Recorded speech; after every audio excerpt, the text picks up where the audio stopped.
Introducing the Welcare PureAir Ultraviolet Air Purifier, designed to ensure clean and healthy air in your home or office. Your air purifier comes with the Purifier unit, HEPA H13 filter, UVC LED light, aromatherapy sponges, AC adapter, and the instruction manual and warranty information.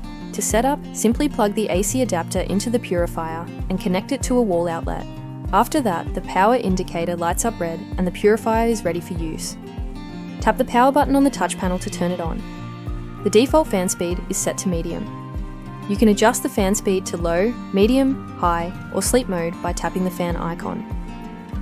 If you want to set a timer, simply press the timer icon and choose between 1, 2, 4, or 8 hours. The purifier will automatically shut off after the selected time. For a more relaxing environment, you can add essential oils to the aromatherapy sponges. Remove the bottom cover, add a few drops of your favourite oil, and replace the cover.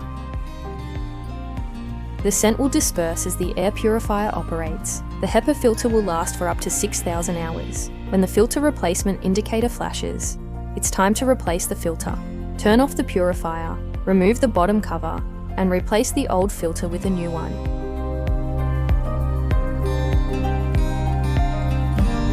That's it. Your Welcare PureAir Ultraviolet Air Purifier is now set up and ready to provide you with clean, fresh air every day.